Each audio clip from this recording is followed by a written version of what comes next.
tole haya gaanis maqaan koo Yoibi Ahmad Hamid yookaan muuxeeffamaa madda dhaamsaati uumee dagaa irraahi dura irratti qopheessitoota dhaggeeffatoota miidiyaa keenyaa hundaan akkasumas xiqqaa guddaa fi dhiiraa dubartoota biyya keenya Oromiyaa hundaan akkasumas hordoftoota amantii Islaamaa kan wal beeynuu fi kan wal hin beeyne hundaan rabbiin keenya gaariin tolaan negaya fayyaadhaa fi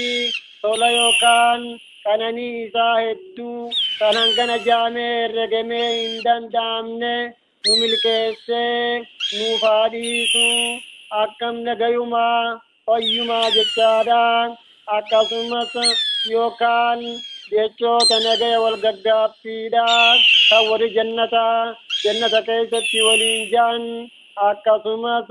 kan warri duniyaa irra jiran yoo waliin jaan sawaaba yookaan galata hedduu rabbiirraa itti argatan kan sababa jechoota kana waliin jechuudhaatiin hawaasni wal jaalatan assalaamu alaykum warahmatullaahi wabarakaatuh. Kana booda hundumaafuu seenaa keenya buburreedha adii gurraacha diimaa birreessaa fi magariisa garuu ammoo gurraachatu irra hedduudha. Kanaafuu seenaa keessatti mul'anni gatiin itti kafalamee itti hin bahin hin jiru waan ta'eef beekaati irra kunne malee seenaan hiyyeessa hin qabu.